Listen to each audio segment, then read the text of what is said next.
नमस्कार। आज हम बात करने वाले हैं भारत के इतिहास के एक ऐसे पन्ने की जिसे शायद भुला दिया गया है। ये कहानी है एक गुमनाम हीरो गुंडाधुर की और बस्तर के जंगलों से उठी एक ऐसी चिंगारी की जिसने ब्रिटिश राज की नींव तक हिला दी थी। तो चलिए इस कहानी को और करीब से जानते हैं। सोचिए, एक ऐसी जगह बस्तर। आज के छत्तीसगढ़ में ये इलाका हमेशा से अपनी कुदरती दौलत के लिए जाना जाता रहा है। ऊंचे ऊंचे पहाड़, घने जंगल, कलकल करते झरने, नदियां, मानो प्रकृति ने सब कुछ यही दे दिया हो। और इन्हीं जंगलों में बसती थी एक अनोखी आदिवासी संस्कृति। यहाँ के लोग बहुत सीधे साधे, सच्चे और ईमानदार थे। जानते हैं, वो बहुत शांतिप्रिय और सब्र वाले लोग थे। लेकिन उनके सब्र का भी एक इम्तिहान होने वाला था। और वो इम्तिहान तब शुरू हुआ जब अंग्रेजों की दमनकारी नीतियां बस्तर के लोगों की जिंदगी में जहर घोलने लगीं। उनकी सीधी साधी दुनिया पर अब संकट के बादल मंडरा रहे थे। देखिए, ये सब शुरू हुआ अंग्रेजों की एक शातिर चाल से। उन्होंने बस्तर रियासत में एक ऐसा दीवान बिठा दिया जो पूरी तरह से उनका आदमी था। साल था 1908 और इस दीवान का नाम था बैजनाथ पंडा। फिर क्या था, इस दीवान ने दूसरे सरकारी अफसरों के साथ मिलकर आदिवासियों का मनमाना शोषण करना शुरू कर दिया, उन पर जुल्म ढाने शुरू कर दिए। तो सवाल ये उठता है कि आखिर इन शांत रहने वाले आदिवासियों का गुस्सा भड़का क्यों? वजह एक नहीं, कई थीं। सबसे पहले तो एक नया जंगल कानून आया जिसने आदिवासियों को उनके अपने ही जंगल से एक तरह से बेदखल कर दिया। वही जंगल जो उनकी जिंदगी का आधार था। फिर उनसे बेगार करवाई जाती थी, मतलब काम कराओ पर पैसा मत दो। सरकारी अफसर और शराब के ठेकेदार सब उनके साथ बुरा बर्ताव करते थे। और तो और हालत ये हो गई थी कि उन्हें अपने राजा तक से मिलने नहीं दिया जाता था। ये सब कुछ दीवान बैजनाथ पांडा के शोषण का ही नतीजा था। और कहानी में एक और मोड़ था। उस समय राज परिवार खुद दो हिस्सों में बटा हुआ था। एक तरफ थे राजा के चाचा लाल कालेंद्र सिंह और सौतेली मां रानी सुवर्ण कुंवर।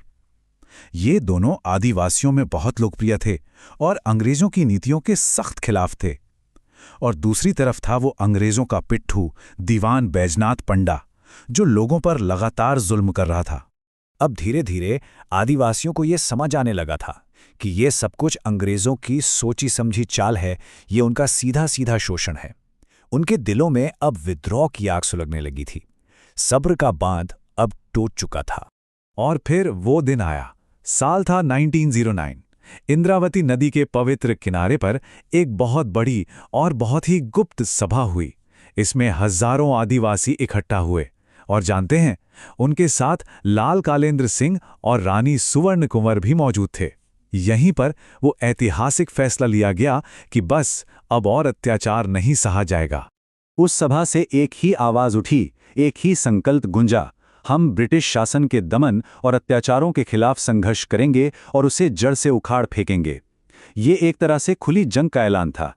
अब इतने बड़े विद्रोह के लिए एक चेहरे की, एक लीडर की जरूरत थी और उस बैठक में सबकी सहमति से एक नाम चुना गया, गुंडाधुर। तो कौन थे ये गुंडाधुर? गुंडाधुर नेतानार गांव के एक नौजवान आदिवासी थे। वो अपनी निडरता, अपनी सच्चाई और अपनी बहादुरी के लिए पूरे इलाके में मशहूर थे। और इन्हीं गुणों की वजह से सबने मिलकर उन्हें ये बड़ी जिम्मेदारी सौंपी।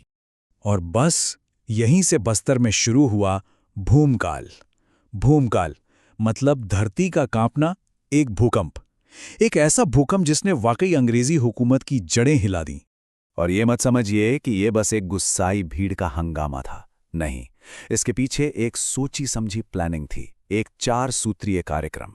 पहला, पुलिस और सेना की चौकियों पर अचानक हमला करना। दूसरा, सारे टेलीफोन और टेलीग्राफ के तार काट देना ताकि अंग्रेज एक दूसरे से संपर्क ना कर सकें। तीसरा, आने जाने के सारे रास्ते बंद कर देना ताकि बाहर से कोई मदद ना पहुंच पाए। और चौथा, अंग्रेज अफसरों और उनके हिंदुस्तानी चमचों को पकड़कर बंदी बना लेना। विद्रोह का संदेश गांव-गांव तक पहुंचाने का तरीका भी बहुत अनोखा था। कुछ प्रतीक चुने गए, जैसे लाल मिर्च, मिट्टी, आम की टहनी और धनुष बाण। ये कुछ वैसा ही था जैसे 1857 की महान क्रांति में कमल और रोटी का इस्तेमाल हुआ था। ये बस्तर की आज़ादी के नए प्रतीक थे। और फिर 2 फरवरी 1910 विद्रोह की वो चिंगारी भड़की जो देखते ही देखते पूरे बस्तर के जंगलों में आग की तरह फैल गई। विद्रोहियों ने सरकारी दफ्तरों, पुलिस चौकियों, स्कूलों पर हमले किए, उन्हें जलाकर राख कर दिया और सरकारी खजाना भी लूट लिया। जब ये खबर अंग्रेजों तक पहुंची तो जाहिर है वो बौखला गए। उन्होंने इस विद्रोह को कुचलने के लिए मेजर गेयर और डीब्रे के नेतृत्व में 500 सैनिकों की एक टुकड़ी भेजी। अब जरा इस लड़ाई का अंदाजा लगाइए। एक तरफ हजारों आदिवासी जिनके पास थे अपने पारंपरिक हथियार, और दूसरी तरफ सिर्फ 500 सैनिक, लेकिन वो भी आधुनिक बंदूकों से लैस। लड़ाई का नतीजा शायद हथियारों ने पहले ही लिख दिया था, लेकिन इस जंग ने जो विरासत छोड़ी वो हार और जीत से बहुत बड़ी थी। चलिए अब समझते हैं कि गुंडाधुर की विरासत आखिर है क्या। अंग्रेजी फौज ने बहुत ही बेरहमी से इस विद्रोह को कुचलना शुरू किया। 16 फरवरी को खड़घाट के पास विद्रोहियों पर गोलियां बरसाई गईं। 25 मार्च तक लीडर लाल कालिंद्र सिंह को गिरफ्तार कर लिया गया और रानी सुवर्ण कुंवर को देश निकाला दे दिया गया। लेकिन उनका असली निशाना गुंडाधुर अंग्रेजों के हाथ कभी नहीं आया। तो सवाल ये है कि इतने बहादुर लोग इतनी प्लानिंग के बाद भी हारे क्यों? इसके पीछे 2 बड़ी वजहें थीं। पहली, सीधी सी बात है, आदिवासियों के पास अंग्रेजों की बंदूकों का मुकाबला करने के लिए आधुनिक हथियार नहीं थे। और दूसरी वजह थी एक बहुत बड़ा धोखा। सोनू मांझी नाम के एक आदमी ने विद्रोहियों को धोखे से शराब पिला दी, जिससे वो सब बेहोश हो गए और अंग्रेजों ने उन्हें बड़ी आसानी से मार डाला।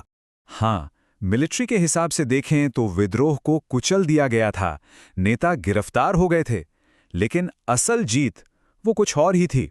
इस हार के बावजूद इस विद्रोह ने एक ऐसी चेतना जगाई जो पहले कभी नहीं थी। सीधे साधे आदिवासियों के मन में अपने कल्चर और अपने स्वाभिमान की रक्षा का जज्बा पैदा हो गया। उनका आत्मविश्वास जागा और अब शोषण करने वाले अधिकारी भी उनसे डरने लगे थे।